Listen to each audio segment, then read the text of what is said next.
Your voice, your opinion, your community. Fact TV, free speech, protected.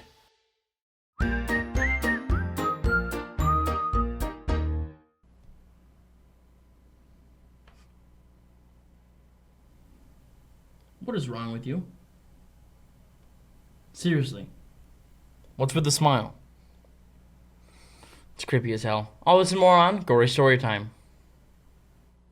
Warning. Gory Storytime is a horror movie review show by a son and his dad who thought that letting his 5-year-old watch scary movies was acceptable.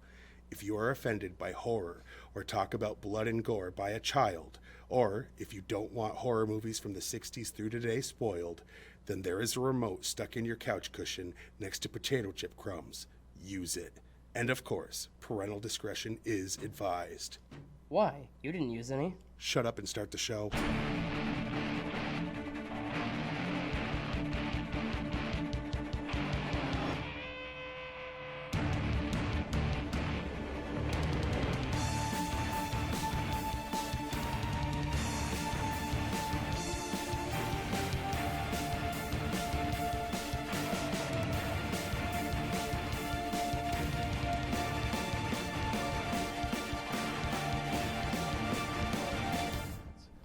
Welcome to Gory Storytime. I'm your host, Jason.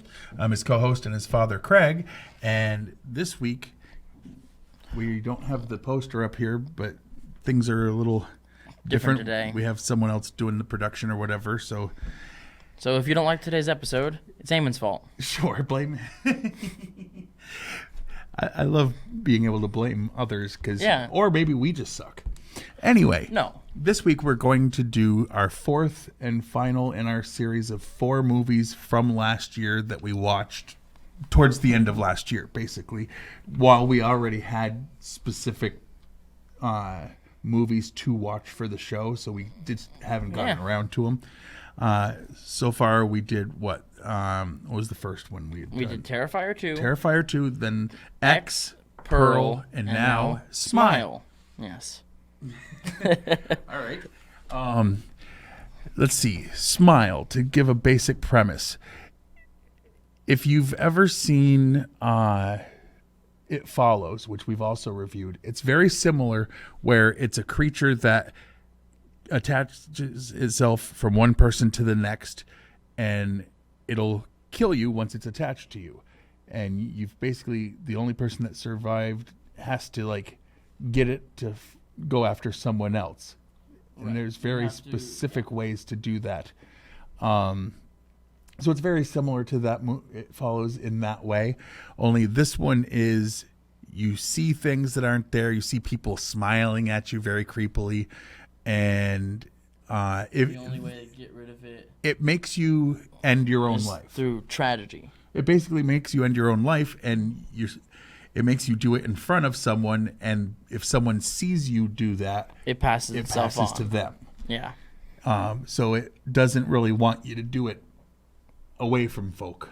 No, they want you as crowded of an area as possible. It's a very psychological horror. It's very creepy.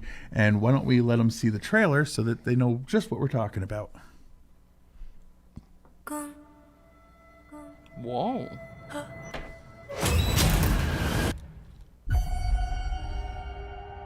What is it you like to talk about? My patient. Hi. I know you're nervous. I just want to have a chat. I'm seeing something no one else can see except for me. It's smiling at me. Oh my God!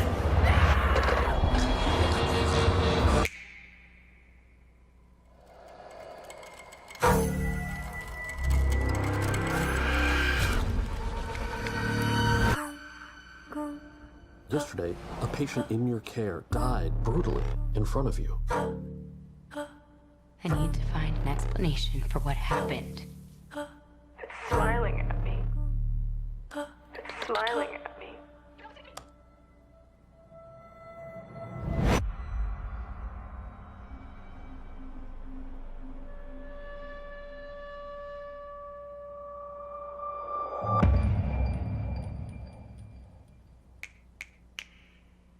You're going to die! You're going to die! You're going to die! I found 20 cases involving 19 victims with a direct line linking them all together.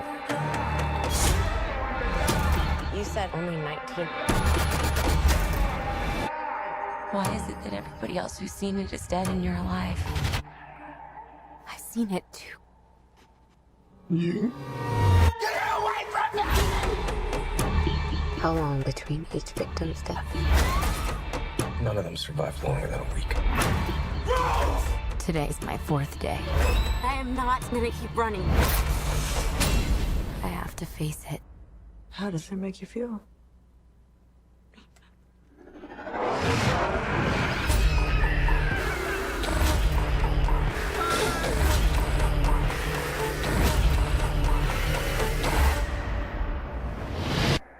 I'm just really scared that something bad is going to happen.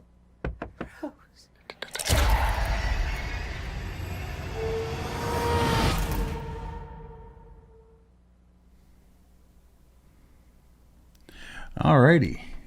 So, now before we get into the behind the scenes information that we give every week, it's time for us to give a shout out to our sponsors, because see, what we do here every week is we come in and do this show hoping that big corporations will send us tons and tons of money to promote their products. And as usual, we're successful in that. Oh yes, that's why we wear the same like 5 shirts in rotation each. I've had the same hat for like 3 years that I've wore, because I'd already have a brand new white one of these, but whatever. Anyway, this week our big checks came in so that we could promote these items. Gory Story Time is brought to you by You Are a Complete Nut Job, a self-help book that just gets to the point. No beating around the bush and coddling people. You Are a Complete Nut Job goes into depth to explain exactly what the hell is wrong with you and tells you what to do to get better without all the PC language to make you feel good but doesn't really help. You Are a Complete Nut Job. Pick up your copy today, loser.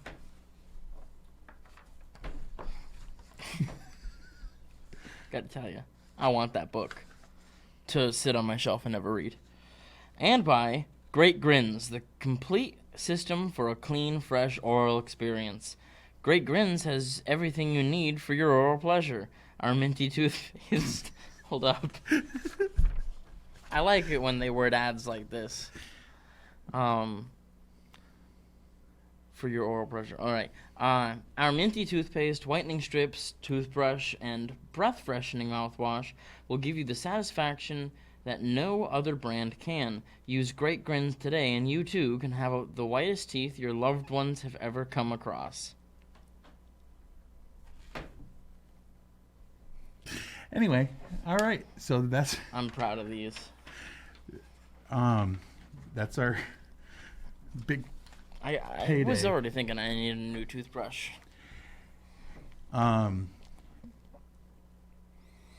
Anyway, let's get into the behind-the-scenes information. Unless there's anything else about the basic premise that you wanted to say first. Go watch it. Yeah, he says that every week. Basically, it's streaming somewhere. It's you know good. where it's streaming. Go watch it. Yeah, we're not paid to promote wherever it's streaming. Plus, we didn't really look into that. No, I know care. exactly who, Oh, but it doesn't matter. Paramount. But yeah. Okay. Now we'll get into the meat and beef of the show, Or as I like to call it, the meat and beef of the show. A couple of days before September 30th, 2022, the release date, actors from the film showed up at various baseball games sitting behind home plate, sitting dead still and just smiling into the camera, unmoving, despite fans in the audience becoming understandably concerned while wearing smile shirts. Another soon appeared in the background with the crowd during the Today Show. Paramount originally planned for the film, which had a low budget of $17 million. A low budget of $17 million. I want a low budget of $17 million. In the 80s, that would have been a large budget, but this isn't the 80s. To be a streaming-only release on Paramount Plus. The film was screened for test audiences and scored much higher than anticipated. Try that again. Anticipated. There we go. Prompting Paramount to give the film a theatrical release in the United States. It grossed $22 million over its opening weekend, which Paramount's distribution chief Chris Aronson said exceeded our wildest expectations. I mean, they were making profit after the opening weekend. Oh, yeah. I mean, by $5 million? Yeah. The smiles in the film are all natural and not enhanced with visual effects. The studio even asked if they could be tweaked, but Parker Finn stuck to his guns and said he wanted them to be grounded in their creepiness. I like that. The film was originally titled Something's Wrong with Rose before being renamed Smile. Parker Finn told the actors who would be smiling in the film he wanted dead eyes that did not match an incredibly uncomfortable wide tooth bearing smile. Yeah, sorry, I was just trying to sound it out. No, I was reading it weird. Imagine an incredibly uncomfortable wide tooth bearing smile. That it was meant to feel predatory in nature. The cursed smile people wear bright pastel colors, while Rose wears dark contrasting colors, showing the difference between happy and sad. The mother growing in size is meant to drive home Rose's feeling that she's back to being a child again in the presence of her mother. The illusion was created in part with a rebuilt hallway at a smaller scale and part with the monstrous double played by Kevin Kepi. Title screen doesn't appear until 13 minutes into the film. So it didn't say good cold smile, open. Yeah. At the 1 hour 21 minute mark, there's an Easter egg as Rose looks at a text thread with Trevor. His ID picture at the top shows him smiling, but earlier she had glanced at it and the pic did not have him smiling. So they purposely changed that pic to give it a creep. When the Paramount logo is shown in the trailer, it is immediately flipped upside down so that the arc of stars resembles a smile. Parker Finn knew from the start he wanted the film's title card to be anxiety-inducing. An earlier version failed the Harding test, which examines how triggering an image is to photosensitive viewers. Okay. While talking about his creative process, Parker Finn says he wanted to create a film that feels like an escalating nightmare, and that happens because the evil in the film uses a smile as a mask to hide its true intentions. Well, let's see. A 30-second teaser was released during Top Gun Maverick and Crimes of the Future in theaters. Writer and director Parker Finn wanted to use practical effects as much as possible and only use visual effects or CG to enhance or sweeten or bridge the gap when something isn't possible practically. Smile received mostly positive reviews from critics and was praised for the visuals, themes, and Bacon's performance, but criticized its jump scares. It was a box office success, grossing $216 million worldwide on that $17 million budget, as we said. So not only was it almost making money, almost a $200 million profit. Yeah. Basically, yeah, like almost off by $1 million. Mustache the cat is played by Star the cat, and the shot of it walking up to Rose was the first thing they filmed. Around 25 minutes, the person Rose sees from the window is her dead mother. That's also her mom saying Rose on the recording at 38 minutes. 1 hour, 48 minutes. Parker Finn says the face is a true look at the evil thing that's been hiding behind all the smiles. They called the entity Lollipop, thus explaining the use of the Chordettes Lollipop at the start of the end credits. And this is... You know the song, right? Yeah. Lollipop, lollipop. Yeah. And this is what happens at the end of every cycle as the beast physically enters the victim to make them commit suicide. When asked if the smile curse is beatable or is the fight to stop it hopeless, writer and director Parker Finn revealed, "It's a good question. I like to think that this thing, it sort of enjoys toying with its victims and being as elusive and slippery as possible. I like to think there's probably a way to beat it, but I don't know. I mean, it's also quite inescapable." The film opened at number 1 domestically with a strong $22.6 million, but managed to play strongly through October and November, buoyed by solid reviews and word of mouth. It fell only 18% in its second weekend. The best hold of any wide release in 2022, and the second best hold for a horror thriller film after Get Out. It stayed in the top 10 for over 2 months and crossed 100 million. I mean, it crossed 216. All right. Now here comes the part where it's all our opinion. Oh, wait, first, Yes. we'll talk about other people's opinions.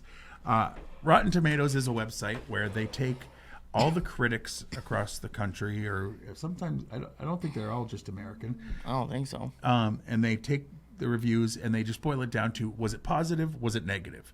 And then they give you a percentage number of what percent were positive reviews.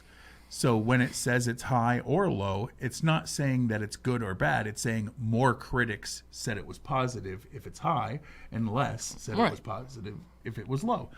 So when people get mad at the website, it's Rotten Tomatoes isn't bashing your movie. Right. And I've heard interviews where people were like, Rotten Tomatoes said my movie was... Rotten Tomatoes didn't say anything. They said that the world consensus is... or the critics' consensus. Heck, I've seen videos of theirs talking about how sometimes they don't agree with the number. True. Also, they have a section where you as a person can sign up and you can register if you believe a movie is positive or negative, like is good or bad. And then they'll give that number. So we like to give both of those numbers. The critics have this movie at... an 80%. That's true. And the people have it at 77, which is pretty close. Both well over passing. Both are well over passing because it's what, 64, 63? I don't know. I don't know. It's in the mid 60s is what they consider fresh. Below that, they consider rotten. Yes. I would say these might be a little low. Yeah. But we'll get to that later. Because this is a movie we definitely both liked, I like to do the harder one first. What did you like the least about this movie? All right. I know, nitpicking. It always is. If we really like a movie and we have to come up with something for this, it's always something very... Her boyfriend. Her boyfriend? I did not like him. I didn't like him when we first met him. And then, he got worse. All right. Why? I don't know. I just never liked him. Well, that's weird. Okay. I have a reason. My thing is, I don't like the people around her because the main character is a therapist or a psychologist, whatever. Oh, yeah. And she saw someone go through what she's going through and commit suicide, which is why she's going through it. Right.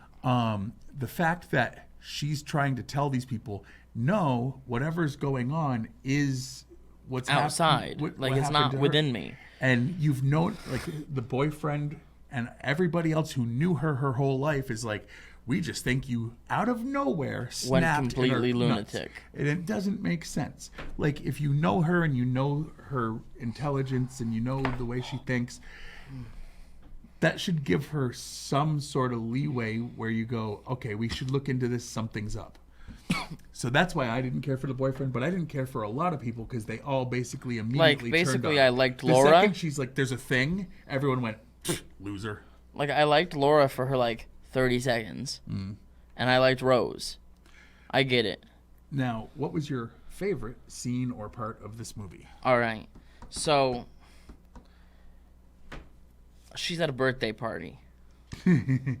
Right? That, spoiler alert.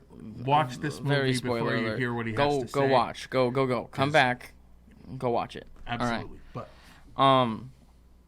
So, she got her nephew a gift? Mm-hmm. All right. I think so. And she wrapped it up and brought it to the birthday party.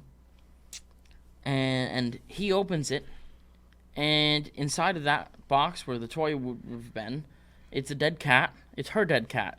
Her dead cat she'd been looking for a day or whatever is the gift she's giving to her nephew at his birthday party. And her sister flipped out on her, like, what did you do that for? And she's like, you really think I murdered my cat to give it to your son just to mess with him? Oh, yeah. And then That's why I hated all the people around, because it didn't fit her character. So the fact that her own sister was like, obviously that's what you were doing.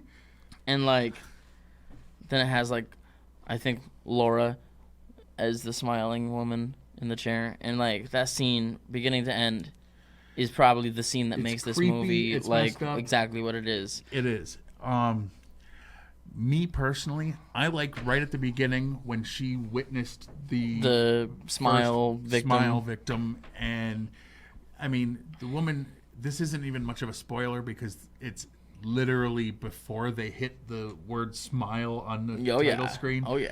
And this woman's just staring at her like this. They showed and it then in the she trailer just a little. takes a knife and she just, A broken piece of plate. or whatever it was, she took something sharp and she slit her throat as she just smiled and just let the blood gush until she collapsed. Like, it was creepy. It was perfect. Gory. It was realistic looking. Oh, It worked. they had that So thud for me, it on the just started floor. off on that. They right had that start, fourth you floor know? thud that they missed in so many movies. But it started off on the right foot. That's what I meant to say, not the right start. It started at the right start. Started on the right foot is what I mean. All right. Now, here's the important question. On a scale of 1 to 10, 1 being someone, kicking you in the nuts, Sure. and 10 being your fiance doing something totally different to them. Oh. Let's go low to... I have no basis.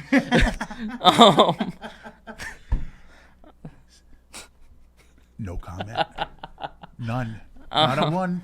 I'm giving this movie a 9.5. Very easy 9.5. I'm going 8.5, but that's because there were a couple of spots that dragged a little for me personally. But for the most part, I'm nitpicking. Like, the problem is I'm left wanting more, but there's nowhere to go. I'm pretty good with it the way it ended. I want to see more things that make me feel like I did watching this. I mean, you definitely feel uneasy and creepy, and I like that in a horror movie because most of the time we sit there and go, yeah, we get it. This is good. Sure. like, even yeah. if we like it, we're not feeling it. This made you feel... I felt this. Yeah. Like the scene in Terrifier 1 when the woman was cut with the saw. Or in Terrifier 2 where it was the bedroom with the bleach and the salt, like I said. Oh. This is kind of like that. You feel it. There's tension that I felt the whole time, and I really enjoyed it. A friend of yours called it mid, but that friend is mid. Oh, gotta send this to him. Of course. And I only say that just because, if there are chops to be busted, I shall be busting them. Yeah. Because this was a good-ass movie. This is a really, really good movie. But it wasn't subpar or mid. That said, why don't we look over here to the things to do our wrapping up? Eamon's sitting here just watching the show going, oh, yeah, I have stuff to do. No, not that. What? Wrong. That's the one. You can watch this show, Fact TV channel, 1076, Thursdays at 8:30 p.m. and Fridays at 7 p.m. You can like us on Facebook. And when I say like us, I do mean Gory Storytime, but I Wait also... a second. What? 1082? What's the problem? 1082. Apparently. Oh, did it change? I think it changed. Oh. Okay. Well, good. I've been just saying the other one that was up there. Well, so... How long have I been saying it? 1082. You can watch this show on Fact TV channel 1082. Anyway. And you can also like us, and when I say us, I mean Gory Storytime and Fact TV on Facebook, so that you can... Yeah, this is when I'm talking, he likes it when you... There we go. But leave the thing up. We were having a conversation. Leave him in this. Never mind. These are the things that happen when people, aren't the regular switchers. It's not a big deal. Back to what I was saying. So like us on Facebook, like Fact TV on Facebook. Next. You can go to Fact8.com and watch a bunch of the back episodes of this here show and many other things that they have. And you can check us out on the Twitter.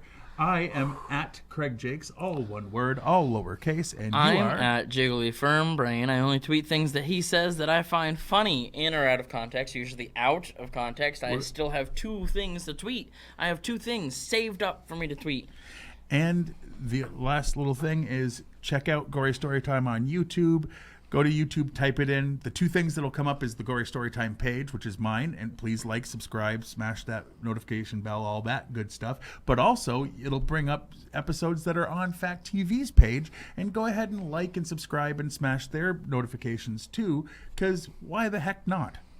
Yeah, exactly. And that one more last little thing, go watch this movie. Definitely.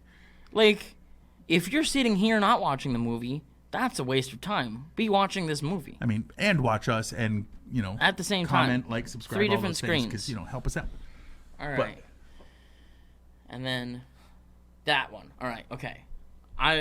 Until next week, I've been your host, Jason. I'm your co-host, and I'm also his father, which don't blame me. It's his fault. I mean, it is. Sweet dreams. Pause.